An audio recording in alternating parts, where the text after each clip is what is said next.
杨开，你入门3年，147场挑战无一获胜，此次以名相搏，境界却毫无提升，你图什么？软柿子，随便你。Halo guys, apa kabarnya hari ini? Masih baik-baik aja kan? Di video kali ini kita akan melanjutkan cerita Donghua, Martial Peak. Oke, nggak usah lama-lama lagi, kita langsung aja ke ceritanya. Sementara itu, di sebuah ruangan samping istana puncak Wanseng, Yangke tiba-tiba muncul. Setelah kembali sadar, Yangke segera mengambil posisi bertahan, melirik ke sekeliling. Tidak jauh di depan, Wen Zishan berbaring malas di kursi, tersenyum padanya. "Salam Tuan Istana Wen." Yangke menegakkan ekspresinya dan menyatukan kedua tangannya sebagai salam. Wen Zishan mengangguk. Tidak perlu formalitas. Dengan itu dia berdiri, berjalan ke meja, mengambil cangkir anggur dan kemudian sebotol anggur mengisi gelasnya. Seketika ruangan itu dipenuhi aroma harum. Dia menyesap sedikit, menunjukkan ekspresi sangat menikmati.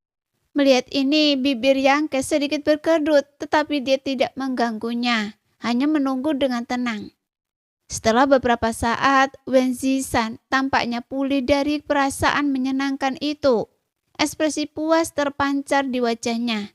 Dia berkata, "Anda pasti tahu mengapa saya memanggil Anda ke sini, kan?" Yangke berpikir sejenak, lalu berkata, "Saya mendengar beberapa tebakan dari kakak Xia." Wen Zishan tersenyum. "Anda cukup berhati-hati, nak. Baiklah, saya memanggil Anda ke sini untuk memberi Anda hadiah. Meskipun Anda mengajukan permintaan kepada saya beberapa hari yang lalu, permintaan itu tidak cukup untuk mengimbangi kontribusi Anda kepada kuil. Namun Anda bukan murid kuil saya, Anda orang luar, jadi hadiah ini menempatkan saya dalam posisi yang sulit. Saya telah mempertimbangkannya untuk waktu yang lama. Permintaan saya tidak tinggi." Yangke tersenyum tipis. Wen Zishan berkata, "Hadiah seperti apa yang Anda inginkan? Katakan pada saya, dan jika memungkinkan saya bisa memenuhinya untuk Anda." Dia menyerahkan inisiatif kepada Yangke. Pendekatan ini tampak murah hati dan dermawan, tetapi Yangke tahu betul apa yang sebenarnya terjadi. Karena dia hanyalah seorang seniman bela diri tingkat 1 doyuan, sementara Wen Zishan adalah kaisar yang mulia tingkat 3 dan bahkan pemimpin sebuah sekte. Oleh karena itu, apa yang berharga dan langka bagi Yangke mungkin biasa saja di mata Wen Zishan. Jika Yangke mengusulkan hadiah itu, Wen Zishan dapat dengan mudah mengabulkannya. Yangke tidak akan sebodoh itu. Ia tentu saja tidak akan melewatkan kesempatan langka seperti itu. Jadi ia hanya bertanya, "Hadiah apa yang bisa diberikan oleh Master Istana Wen kepada saya?" Mendengar ini, Wen Zishan menunjukkan ekspresi setuju. Mata mereka bertemu dan semuanya dipahami tanpa kata-kata. Setelah hening sejenak, Wen Zishan berkata, "Berdasarkan jumlah segel bintang yang Anda serahkan, saya dapat memutuskan untuk membuka pintu ke perbendaharaan kuil ilahi dan membiarkan Anda memilih 3 barang untuk dibawa keluar." Mata Yangke langsung berbinar. Wen Zishan merujuk pada perbendaharaan kuil ilahi Qingyang, bukan miliknya sendiri. Sebagai salah satu sekte teratas di wilayah selatan, Istana Ilahi Qingyang tentu saja memiliki harta karun yang tak terhitung jumlahnya di perbendaharaannya. Jika Yangke benar-benar bisa masuk dan mengambil 3 barang, itu mungkin akan memungkinkannya mengalami peningkatan kekuatan yang signifikan. Tepat ketika ia tergoda, Wen Zishan menambahkan dengan nada provokatif, "Perbendaharaan ini berisi harta karun rahasia yang tak terhitung jumlahnya, termasuk 2 harta karun tingkat kaisar. Namun apa harta karun tingkat kaisar itu dan di mana letaknya? Anda harus mencari tahu sendiri. Saya tidak akan memberitahu Anda. Selain itu, ada berbagai ramuan langka dan teknik kultivasi rahasia yang tidak pernah diturunkan. Dengan tingkat kultivasi Anda, mendapatkan salah satu dari ini akan menjadi kesempatan yang sangat besar. Lebih jauh lagi, ada banyak wawasan dan pengalaman kultivasi dari para ahli tingkat kaisar. Nafas Yang Ke semakin cepat. Ia benar-benar tidak menyangka Wen Zishan akan begitu murah hati. Bagaimanapun ia adalah orang luar. Namun Wen Zishan bersedia membuka pintu perbendaharaan untuknya. Ini saja sudah cukup membuat Yang Ke sangat berterima kasih. Namun, meskipun apa yang disebutkan Wen Zishan itu berharga dan langka, itu tetap tidak bisa membuat Yang Ke segera mengambil keputusan. Ia tidak peduli dengan harta karun tingkat kaisar, dan ia bisa memurnikan ramuan dan obat ajaibnya sendiri. Jadi itu tidak terlalu diperlukan. Dia juga bisa mengabaikan teknik kultivasi dan buku rahasia, karena meskipun dia mendapatkannya, dia tidak akan punya banyak waktu untuk mempelajarinya. Sebaliknya, wawasan kultivasi dan pengalaman para ahli tingkat kaisar itu sedikit menggoda Yang Ke. Hal-hal ini dapat menghemat banyak waktunya dan mencegahnya mengambil banyak jalan memutar. Melihat perubahan ekspresinya, Wen Zishan agak terkejut dan berkata, "Apa? Tidak ada satupun dari hal-hal ini yang menarik bagi Anda?" Yang Ke menarik nafas dalam-dalam dan berkata, "Tuan Istana Wen, mohon maafkan saya. Saya hanya tidak tahu bagaimana harus memutuskan." Wen Zishan tersenyum dan berkata, "Saya mengerti. Nah, jika Anda tidak menyukai salah satu dari hal-hal ini, bagaimana kalau saya sendiri yang mengajari Anda keterampilan ilahi?" Yang Ke mendongak dan berkata dengan suara berat, "Tuan Istana Wen, bolehkah saya bertanya hadiah apa yang akan diterima saudara Xia dan yang lainnya kali ini? Apakah mereka juga akan diizinkan masuk ke ruang harta karun dan memilih 3 barang untuk dibawa keluar?" Mendengar itu, senyum Wen Zishan langsung berubah penuh arti dan dia menunjuk Yang Ke. "Nah, Anda tepat sasaran. Sepertinya hadiah yang akan diterima kakak Xia dan yang lainnya agak berbeda dari milik saya." Yang Ke berkata dengan penuh pengertian, "Benar, memang berbeda. Lagi pula mereka adalah murid kuil ilahi, sedangkan Anda bukan." Wen Zishan mengakui dengan jujur, dia tidak khawatir Yang Ke akan mengamuk karena faktanya ada di sana. Dan orang-orang masih terpecah oleh favorit mereka. Namun, dia mengubah topik pembicaraan. "Anda juga memiliki kesempatan untuk menerima hadiah yang sama seperti mereka. Tetapi saya tidak tahu apakah Anda mau." "Saya ingin mendengar detailnya." Ekspresi Yang Ke berubah serius. Meskipun dia tidak tahu hadiah seperti apa yang akan diterima Xia Zheng dan yang lainnya. Karena Wen Zishan mengakui hadiahnya berbeda, itu berarti hadiah Xia Zheng dan yang lainnya lebih baik. Karena dia memiliki kesempatan ini, Yang Ke tentu saja ingin mencoba. Namun ia sangat penasaran tentang hadiah apa yang lebih baik daripada memilih 3 benda dari ruang harta karun. Kali ini, Wen Zishan tidak langsung menjawabnya tetapi malah bertanya, "Apakah Anda tahu mengapa saya membangun istana ilahi Qingyang di sini?" Yang Ke berpikir itu adalah sesuatu dari ratusan atau ribuan tahun yang lalu. Bagaimana mungkin dia tahu hal seperti itu? Meskipun ia bergumam sendiri, ia secara lahiriah memasang ekspresi ingin tahu dan berkata, "Saya tidak tahu.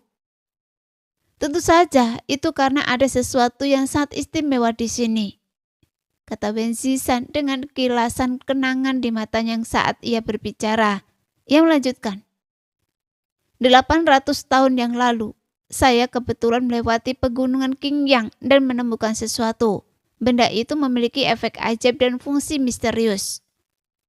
Pada saat itu, saya sudah berada di tingkat ketiga alam kaisar. Jadi saya ingin mengambilnya, tetapi sayangnya saya gagal. Saya hanya bisa tinggal di sini sementara, dan seiring waktu berlalu, tempat ini secara bertahap berkembang menjadi sebuah sekte. Jadi saya hanya menciptakan istana ilahi Qingyang. Dibandingkan dengan sekte-sekte terkemuka lainnya di wilayah selatan, kuil kita memiliki sejarah yang relatif singkat. Namun mengapa ia mampu menyaingi mereka? Hati Yang Ke bergejolak dan ia berseru, Mungkinkah itu karena benda itu?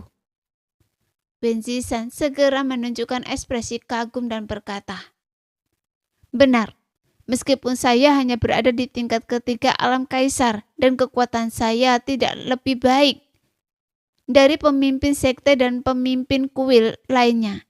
Kekuatan sebuah sekte tidak hanya ditentukan oleh orang tua, dibutuhkan dukungan dari banyak pilar.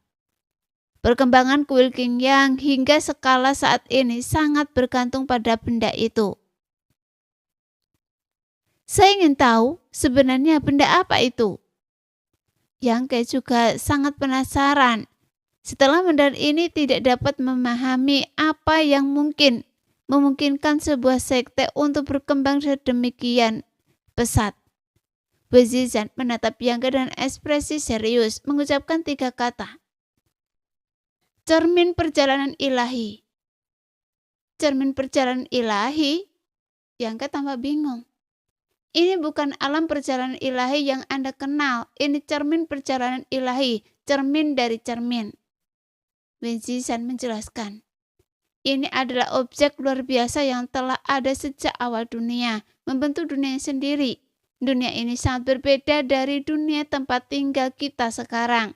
Adapun perbedaannya, saya tidak akan menjelaskannya pada Anda. Jika Anda memiliki kesempatan untuk masukinya, Anda akan mengetahuinya sendiri. Setelah berlatih di dalamnya, para praktisi bela diri juga dapat memperoleh peningkatan kekuatan yang sangat besar. Dulu, saya menjelajahinya, tetapi saya tidak dapat memecahkan kunci benda ini.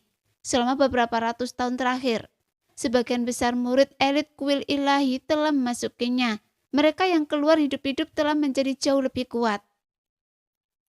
Istana Dewa Bintang memiliki pagoda 5 warna. Istana Wuhua memiliki angin ekstrim. Dan Tanah Suci Bela Diri Surgawi memiliki istana niat bela diri. Ini adalah fondasi sekte masing-masing. Dan inilah alasan mengapa sekte-sekte ini selalu berdiri teguh. Wenzisan berkata dan bangga. Dan kuil ilahi Qingyang saya memiliki cermin perjalanan ilahi. Selama cermin perjalanan ilahi tidak pecah, kuil ilahi saya dapat terus diwariskan dan bertahan selamanya.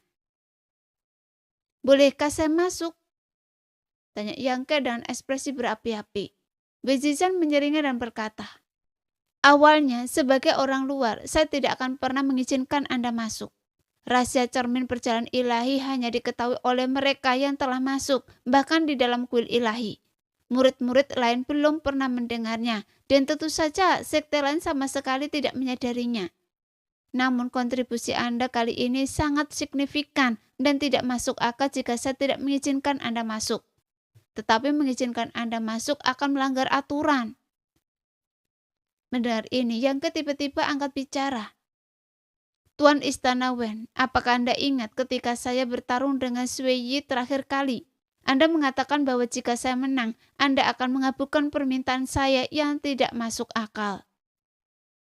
Wenzisan terkejut dan menatap Yang Ke, berkata, apa? Anda akan menggunakan permintaan itu di sini? Benar. Yang Ke mengangguk.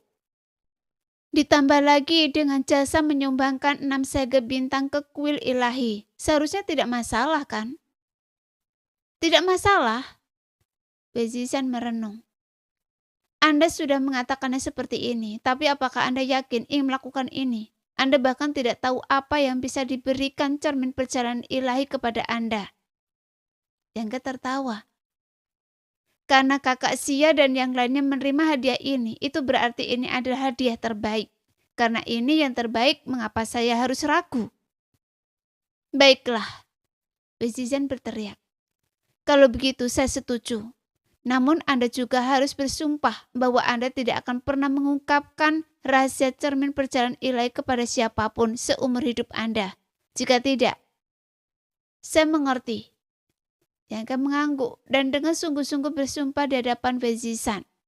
Setengah hari kemudian Yang Ke kembali ke puncak layang-layang terbang dari tempat Wenzisan. Selama setengah hari itu, Wenzisan menjelaskan misteri cermin perjalanan ilahi kepada Yang Ke secara detail. Semakin banyak yang mempelajari tentang cermin perjalanan ilahi, semakin ia takjub bahwa harta karun langka seperti itu bisa ada di dunia, dan bahwa ruang misteri seperti itu juga bisa ada. Wezisan benar, selama seseorang bisa masuki cermin perjalanan ilahi dan keluar hidup-hidup, peningkatan bagi setiap seniman bela diri akan sangat besar. Peningkatan ini bukan sekedar peningkatan kekuatan, tetapi peningkatan seluruh fondasi dan kemampuan komprehensif seseorang, yang sangat penting bagi setiap seniman bela diri. Pada titik ini, dia akhirnya mengerti mengapa Gus Witing tiba-tiba datang menemuinya beberapa hari yang lalu dan memberinya perisai cahaya mendalam matahari ungu. Sebelum pergi, dia mungkin telah meramalkan ini atau sedang mempersiapkan diri untuk hari yang buruk. Jadi dia secara khusus memberinya harta kepertahanan jiwa untuk memberi Yangke lapisan perlindungan ekstra setelah masuki cermin perjalanan ilahi. Memikirkan hal ini, jantung Yangke berdebar kencang. Setelah berpikir sejenak, dia tersenyum kecut dan bergumam. Rubah tua masih yang paling licik. Dia mengatakan ini karena dia menyadari sesuatu. Wezisan dan yang lainnya mungkin telah membahas masuknya dia ke cermin perjalanan ilahi lebih dari 10 hari yang lalu. Tetapi hari ini, Tuan Istana Wen ini sengaja mempersulit keadaan. Secara halus menunjukkan perbedaan antara hadiah yang diterima Xia Zheng dan yang lainnya dengan hadiah yang diberikan pada Yangke. Semua untuk membujuk Yangke agar menggunakan janjinya sebelumnya. Dengan kata lain, bahkan tanpa menggunakan janji yang dibuat Wezisan, janji yang tidak masuk akal, Yangke seharusnya masih bisa masuk ke cermin perjalanan ilahi. Namun sudah terlambat untuk menyesal sekarang. Yangke merasa dia seharusnya berterima kasih kepada Wezisan. Dia telah mengungkapkan rahasia besar istana ilahi Qingyang kepadanya. Seorang orang luar memberinya kesempatan untuk masuk ke cermin perjalanan ilahi.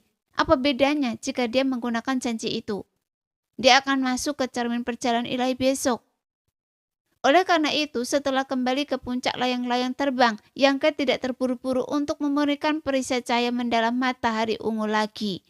Karena setengah hari tidak akan banyak berpengaruh, tidak peduli seberapa banyak dia memberikannya. Dia hanya duduk bersila dan menyesuaikan kondisinya sebaik mungkin. Keesokan paginya, Yangke membuka matanya. Matanya bersinar terang, jelas menunjukkan bahwa dia telah beristirahat dengan baik. Segera dia berangkat menuju suatu arah jauh di dalam pegunungan Qingyang. Sekitar setengah jam kemudian di kaki sebuah puncak, Yangke mendarat. Di tanah terbuka di sana, 4 sosok sudah berdiri. Yangke melirik sekeliling dan menemukan bahwa keempatnya adalah Xia Zheng, Xiao Baiyi, dan yang lainnya. Dengan Wurong Xiuxiu dan Shen Muji juga di antara mereka. Saya tahu kakak yang pasti akan datang juga. Xia Zheng tertawa begitu melihat Yangke. Mata Xiao Baiyi menunjukkan keterkejutan karena dia berpikir bahwa cermin perjalanan ilahi adalah masalah rahasia sekte. Dan bahkan jika Yangke, orang luar, memiliki jasa besar, dia tidak akan memiliki kesempatan untuk masuk. Dia tidak menyangka bahwa guru sektenya akan begitu murah hati. Adik Yang. Wurong Xiuxiu tersenyum pada Yangke dan mengangguk memberi salam. Kakak Yang. Shen Muji juga sedikit menggenggam tangannya. Meskipun dia dan Yangke tidak terlalu akrab, mereka setidaknya telah bertukar beberapa kata. Terlebih lagi, semua orang akan masuki cermin perjalanan ilahi dan mereka harus saling mendukung dan membantu. Wajar jika mereka akrab sebelumnya. Yangke juga menggenggam tangannya sebagai balasan. Menyapa semua orang, bertukar beberapa bahasa basi dan mereka lalu mengganti topik pembicaraan. Dia bertanya, apakah kita satu-satunya yang akan masuk kali ini? Apakah tidak ada tetua yang memimpin tim? Xia Zheng tersenyum dan berkata, tentu saja ada.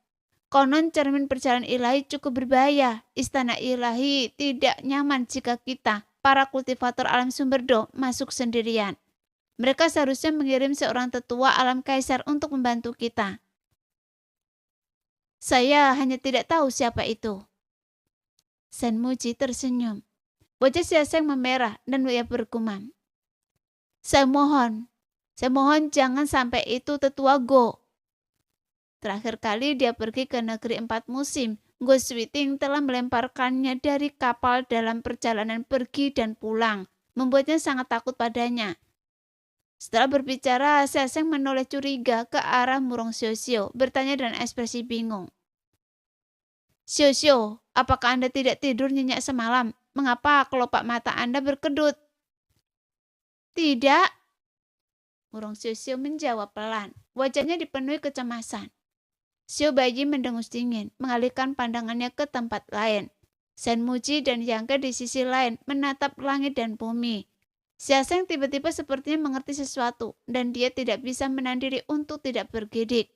Rasa dingin menjalari tulang punggungnya, seolah-olah dewa iblis yang tak tertandingi berdiri di belakangnya. Sosoknya yang menjulang tinggi menutupi langit dan bumi, membuat Xia Sheng merasa seolah-olah dia telah jatuh ke dalam ruang bawah tanah es. Kemudian dia terkekeh kering. Apa yang baru saja saya katakan? Sebelum dia selesai berbicara, rasa sakit yang tajam menusuk kepalanya, seolah-olah dia dipukul keras dan dia ambruk ke tanah tergeletak tak bergerak. Ikuti saya, kata Goswiting dengan tenang, berbalik dan terbang ke atas. Baik, jawab yang lain mengikuti dari dekat. Saat Murong Xiao pergi, dia melirik Xia Sheng dengan iba, tetapi tidak berani membantunya berdiri. Hanya berdoa dalam hati untuk kakak seniornya. Sepanjang perjalanan, Goswiting tetap diam, menciptakan tekanan yang sangat besar pada para murid. Entah mengapa, berada di dekatnya membuat mereka semua tanpa sadar menjadi serius dan tidak tersenyum. Seolah-olah diintimidasi oleh aura dinginnya. Tak lama kemudian mereka tiba di puncak. Di puncak ada tebing curam, menghadap jurang yang dalam, halus dan rata. Goswiting melayang di udara di depan jurang. Yang Ke dan yang lainnya berdiri sekitar 3 zang darinya, dengan penasaran mengamati pemandangan itu. Rasa ingin tahu Yang Ke dapat dimengerti, karena dia bukan murid istana Ilahi Qingyang dan sama sekali tidak mengenal tempat ini. Namun Xiao Baiyi dan yang lainnya berbeda. Meskipun mereka telah tinggal di istana Ilahi Qingyang selama bertahun-tahun, mencari guru dan mempelajari keterampilan di sini, dan telah melewati tempat ini berkali-kali, mereka tidak pernah terlalu memperhatikannya, menganggapnya hanya sebagai puncak gunung biasa. Mereka tidak tahu bahwa tempat ini menyembunyikan rahasia besar. Setelah kita masuk ke dalam, jangan melihat apa yang tidak seharusnya dilihat, dan jangan mengatakan apa yang tidak seharusnya dikatakan. Goswiting tiba-tiba memberi instruksi dengan sungguh-sungguh. Terutama Anda. Saat dia selesai berbicara, tatapannya yang berwibawa tertuju pada Xia Sheng yang bersembunyi di belakang Murong Xiao. Tidak jelas kapan dia berhasil menyusul. Murid ini akan menjadi bisu sekarang. Mendengar ini, Xia Sheng segera melulurkan tangan dan membuat sayatan di mulutnya, seolah-olah dia telah menjahit mulutnya dengan jarum dan benang tak terlihat. Goswiting kemudian menoleh ke arah tebing datar dan memanggil dengan manis. Nenek Yo, apakah Anda di sini? Switing di sini atas perintah tetua sekte untuk membawa beberapa murid ke cermin perjalanan ilahi. Tolong buka pembatasnya, Nenek. Nada suaranya sangat sopan, bahkan lebih sopan daripada saat berurusan dengan Wei Zishan dan Kuiran. Bersikap sopan kepada Wei Zishan adalah satu hal. Goswiting tampaknya dibesarkan olehnya, dan keduanya sangat dekat, dan Wei Zishan sering melakukan hal-hal yang membuat Goswiting marah. Jadi wajar jika dia tidak mendapatkan rasa hormat dari Goswiting. Tetapi Kuiran, sebagai wakil ketua aula istana Ilahi Qingyang dengan tingkat kultivasi 2 alam kaisar, tidak pernah menerima perlakuan sesopan itu dari Goswiting. Terlebih lagi Yang Ke samar-samar merasakan bahwa selain kesopanan, ekspresi Goswiting juga mengandung sedikit kehati-hatian dan kegugupan. Ditambah dengan cara bicaranya yang terdengar seperti junior, Yang Ke langsung menyimpulkan bahwa Nenek Yo, penjaga area terlarang, pastilah sosok kuno dengan temperamen yang sangat buruk. Kesimpulan ini sedikit mengejutkan Yang Ke karena dia tidak menyangka orang seperti itu ada di dalam istana Ilahi Qingyang. Setelah Goswiting berbicara, dia menunggu. Setengah batang dupa berlalu sebelum kilatan cahaya muncul di tebing di depan mereka. Kemudian tebing yang sebelumnya kosong itu memperlihatkan sebuah gua. Melihat ini, Go Switing berbisik kepada kelompok itu, "Ikuti saya." Dia kemudian berlari menuju gua, diikuti oleh yang lain. Setelah masuk ke gua, suasana dingin langsung menyelimuti semua orang. Meskipun yang terlemah di antara mereka berada di alam sumber Do, mereka tidak merasakan hawa dingin menjalar di punggung mereka. Bulu kuduk mereka merinding. Gua itu sunyi dan remang-remang. Go Switing memimpin jalan, diikuti oleh yang lain, tersandung di sepanjang jalan. Tak ada yang berbicara, bahkan nafas mereka pun tertahan hingga ekstrim. Hanya detak jantung mereka yang samar menambah suasana mencekam. Jalan di dalam gua berkelok-kelok dan Go Switing memimpin kelompok itu lebih dalam ke lereng gunung. Setelah berjalan cukup lama, secercah cahaya tiba-tiba muncul di depan. Sesaat kemudian mereka tiba di sebuah gua yang luas dan besar. Gua itu bersih dan menonton, tanpa banyak pemandangan yang bisa dilihat. Namun di tengah-tengahnya berdiri sebuah benda berkilauan seperti cermin, seukuran meja. Ekspresi sekelompok itu langsung berubah. Mereka segera mengenalinya sebagai cermin perjalanan ilahi yang legendaris. Semua orang mengalihkan pandangan mereka ke arahnya, ingin melihat lebih dekat. Tetapi ketika mata mereka tertuju padanya, mereka menemukan bahwa cermin perjalanan ilahi sangat misterius. Permukaan cermin yang awalnya halus tiba-tiba berubah menjadi pusaran besar, memancarkan daya tarik yang tak terbayangkan. Segera setelah itu, kesadaran mereka bergejolak. Jiwa mereka gelisah, seolah-olah keberadaan mereka sedang disedot. Terkejut, semua orang dengan cepat mengalihkan pandangan mereka, tidak lagi berani memperhatikan kehadiran aneh itu. Masing-masing berkeringat dingin. Anak muda selalu perlu sedikit menderita untuk menyadari betapa tidak berartinya mereka. Tiba-tiba suara melengking terdengar menggema di seluruh gua yang luas, membuat semua orang merasa seolah-olah 100 cakar mencakar hati mereka, membuat mereka benar-benar gelisah. Untuk menggambarkannya, suara itu seperti suara 2 potong besi yang bergesekan dan keras. Yangka dan yang lainnya merasakan hawa dingin menjalar di punggung mereka saat mendengarnya. Dan bersamaan dengan suara itu, sesosok muncul secara aneh di depan mata semua orang. Tidak ada yang menyadari kapan dia muncul. Bahkan Go Switing tampaknya secara tidak sadar merasakan gelombang energi sumber di dalam dirinya saat orang itu muncul. Meskipun dia dengan cepat merendamnya. "Salam nenek."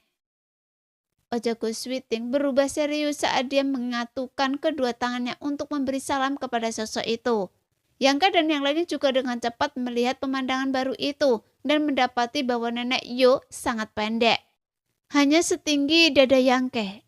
Dia membungkuk, bersandar pada tongkat dan tampak lemah dan gemetar.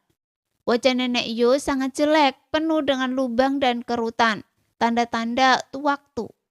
Dan bahkan memiliki banyak bintik-bintik penuaan, membuatnya tampak seperti tidak akan hidup lama lagi. Hanya matanya yang cerah dan jernih yang mencolok dan tajam, dan bertemu dengan mata itu membuat semua orang merinding. Aura superioritas dan tatapan seperti itu langsung membangkitkan kata ganas. Murong Xiu-Xiu yang sedikit kurang penakut sudah pucat pasi, dan bahkan Yangke dan orang-orang lainnya tampak sangat tidak nyaman. Tetapi karena dia ada di hadapan mereka, mereka tidak berani tidak memberi hormat. Dan segera menyatukan tangan mereka untuk memberi salam dan berkata, "Salam senior." Nenek Yo mengangguk sedikit, tidak banyak berkomentar lebih lanjut, hanya melirik ke sekeliling. Pada saat yang sama, rasa ilahi yang hampir mencekik menyapu tubuh semua orang. Yangka terkejut menatap ngeri pada wanita tua di hadapannya. Dia menemukan bahwa rasa ilahinya sangat kuat, bahkan sebanding dengan Bibi Feng yang pernah dia temui sebelumnya.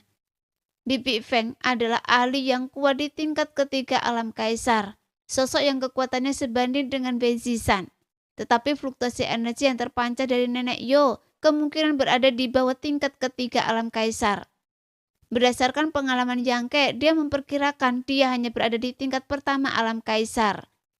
Dengan kata lain, Meskipun wanita tua ini hanya memiliki kultivasi tingkat pertama alam kaisar, indera ilahinya sebanding dengan tingkat ketiga alam kaisar. Tidak jelas apakah ini karena bakat bawaannya atau karena dia telah menjaga cermin perjalanan ilahi selama bertahun-tahun. Yangke diam-diam merasa kemungkinan yang terakhir lebih mungkin. Menurut Bezisan, kegunaan terbesar cermin perjalanan ilahi adalah untuk meningkatkan indera ilahi seorang seniman bela diri. Setelah menjaga cermin perjalanan ilahi begitu lama, dia pasti juga mendapatkan manfaat yang sangat besar dari harta karun ini. Setelah menyapu indera ilahinya ke semua orang, Nenek Yo tiba-tiba mengalihkan pandangannya ke Yangke, seolah-olah dia telah menemukan sesuatu. Dia tertawa aneh dan berkata, "Anak kecil ini cukup menarik." Gus Witing melirik Yangke, alisnya sedikit mengerut, tetapi dia tidak mengatakan apapun lagi. Nenek Yo hanya berkomentar. Setelah dia tidak berkomentar lebih lanjut tentang Yangke, hanya berkata dengan suara melengkingnya, "Yang lain biasa-biasa saja." Gus Witing mempakaikan tangannya memberi hormat dan berkata, "Saya akan merepotkan nenek untuk mengirim mereka ke cermin perjalanan ilahi." Si binatang kecil Bezisan itu yang dia tahu hanyalah memerintah wanita tua ini. Nenek Yo tiba-tiba mengumpat dengan marah setelah mendengar ini. Yangke dan yang lainnya langsung terkejut menatap wanita tua di depan mereka dengan tercengang. Wajah mereka penuh ketidakpercayaan. Wen Zisan bagaimanapun juga adalah kepala istana dari istana ilahi Qingyang. Karena Nenek Yo ini diperintahkan untuk menjaga area terlarang di sini, dia jelas seharusnya juga anggota istana ilahi. Sebagai seorang prajurit istana ilahi, bagaimana mungkin dia berbicara begitu kasar? Menyebut kepala istana sebagai binatang kecil di depan begitu banyak orang. Ini sama sekali tidak masuk akal. Setelah menyelesaikan omelannya, Nenek Yo berbalik dan menatap kelompok itu dengan mata tajam seperti elang, berkata dengan ganas, "Apa?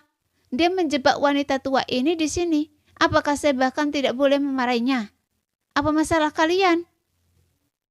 Kelompok itu menggelengkan kepala dengan kuat, merasa bahwa kata-katanya sangat berpengaruh. Di sisi lain, Gus Witing mengerutkan kening dan berkata, "Nenek, Anda di sini hanya karena taruhan dengan kepala istana. Untuk apa repot-repot?" "Apa yang Anda tahu?" Temperamen Nenek Yo memang sangat buruk. Setelah memarahi Bezisan, dia menyerang Gus Witing. Ekspresinya gelisah. "Dulu, Anda hanyalah seorang gadis kecil. Apa yang Anda tahu? Bajingan Bezisan itu, jika saya bukan tandingan baginya, saya pasti sudah mencabik-cabiknya sejak lama." Dia sepertinya mengingat sesuatu yang sangat tidak menyenangkan. Jadi dia terus mengomel dan mengamuk, memukul tongkatnya dengan bunyi keras yang menggema di seluruh gua. Yangke dan yang lainnya berdiri terpaku di tempat, gemetar ketakutan. Jangan-jangan wanita tua itu kehilangan akal sehatnya dan menyerang mereka. Mengingat indera ilahinya yang kuat sebanding dengan ahli alam kaisar tingkat 3, Gus Witing mungkin tidak dapat melindungi mereka jika dia tiba-tiba menyerang. Untungnya, meskipun Nenek Yo sangat marah, dia belum kehilangan akal sehatnya. Setelah mengumpat beberapa saat, dia tiba-tiba berhenti, berdiri di sana terengah-engah, tampak kelelahan. Wajah Gus Witing juga sangat pucat. Menahan ketidaksabarannya, dia tidak berani menyela dengan gegabah, menunggu sampai Nenek Yo selesai mengumpat sebelum berkata, "Nenek, mari kita suruh mereka masuk dulu." "Saya tahu," jawab wanita tua itu dengan tidak sabar, menoleh ke Gus Witing dan bertanya, "Apakah Anda ingin masuk kali ini?" Gus Witing menjawab, "Iya." "Kalau begitu, masing-masing dari kalian cari ruang batu," kata Nenek Yo, lalu tiba-tiba menyengarahkan tongkatnya ke depan. Mengikuti arahannya, Yangke dan yang lainnya memperhatikan bahwa di sekitar cermin perjalanan ilahi yang misterius dan berdiri, deretan ruang batu buatan manusia, masing-masing dengan token pembatas yang tergantung di pintunya. Kira-kira ada 10 ruang secara total, membentuk setengah lingkaran di sekitar cermin perjalanan ilahi. Gus Witing menjelaskan, Saya rasa kalian semua sudah tahu cara memasuki cermin perjalanan ilahi. Itu adalah tempat yang hanya bisa dimasuki oleh jiwa dan roh ilahi. Oleh karena itu, begitu kita masuki area terlarang, tubuh fisik kita tidak dapat bergerak. Ruang-ruang batu ini dibuat sendiri oleh Master Istana. Saat indera ilahi kalian melakukan perjalanan melalui cermin perjalanan ilahi, selama kalian mengaktifkan pembatasan, kalian dapat memastikan keselamatan kalian. Tanpa token pembatasan atau campur tangan pribadi Master Istana, tidak ada yang dapat merusak ruang-ruang batu atau membahayakan tubuh fisik kalian. Semua orang mengangguk mengerti. Bukankah semua ini untuk mengawasi wanita tua ini? Nenek Yo mendengus dingin lagi, senyum jahat teruk di bibirnya. Jika kalian tidak begitu mempercayai wanita tua ini, mengapa kalian tidak membunuh saya saja waktu itu? Mengapa memberi saya tugas sepenting ini? Biarkan wanita tua ini menjaga area terlarang ini. Dia bergumam pada diri sendiri, mengabaikan semua orang. Tetapi Yangka dan yang lainnya tahu dia mengatakan yang sebenarnya. Wenzisan sengaja membangun ruang-ruang batu ini untuk melindungi para murid yang jiwa dan rohnya memasuki cermin perjalanan ilahi. Mungkin untuk berjaga-jaga terhadap Nenek Yo. Lagi pula Nenek Yo memancarkan aura yang sangat berbahaya. Tidak ada yang tahu apa yang mungkin dia lakukan. Jika dia merusak tubuh fisik mereka saat mereka berada di dalam cermin perjalanan ilahi, mereka mungkin akan terjebak di dalamnya selamanya. Saat dia berbicara, semua orang sudah menemukan sebuah ruang batu, mengambil token pembatas yang tergantung di pintu, dan masuk ke dalam. Ghost Within tidak langsung masuk. Sebaliknya, dia berdiri diam dan menjelaskan kepada semua orang cara menggunakan token pembatas tersebut. Tak lama kemudian, semua orang mengerti. Mereka segera menutup pintu ruang batu, mengaktifkan token pembatas mereka, dan membuka pembatas di ruangan masing-masing. Setelah semua siap, Ghost Within memilih ruangan kosong dan masuk ke dalam. Sebelum menutup pintu, dia berkata, "Saya serahkan sisanya pada nenek." "Tidak perlu omong kosong," jawab Nenek Yo. Ghost Within tidak berkata apa-apa lagi dan mengaktifkan pembatasannya sendiri untuk menunggu dengan tenang. Sesaat kemudian Nenek Yo bersandar pada tongkatnya berdiri di depan cermin perjalanan ilahi. Tiba-tiba dia melempar tongkatnya membuka lengannya dan pada saat yang sama gelombang pikiran ilahi seluas lautan mengalir keluar dan masuk ke cermin perjalanan ilahi. Dia melantunkan mantra seolah-olah membacakan semacam sihir. Tetapi setelah mendengarkan lebih dekat, tidak ada yang bisa dipahami.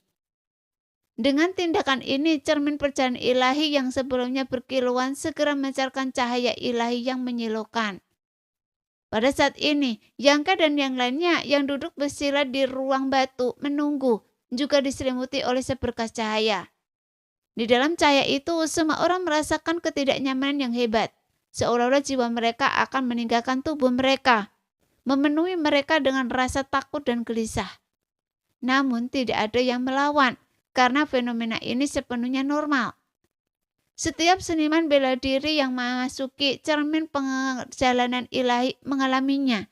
Kemudian cermin perjalanan ilahi yang sangat besar tiba-tiba mulai berputar, semakin cepat dan semakin cepat. Secara bertahap membentuk gelombang energi yang menyapu ke segala arah. Dalam sekejap pasir dan batu berterbangan melalui gua. Pecahan-pecahannya menghantam ruang batu dan dinding gua dengan suara berderak. Tiba-tiba, 6 aliran cahaya melesat keluar dari masing-masing 6 ruang batu, langsung memasuki cermin perjalanan ilahi yang berputar dan menghilang.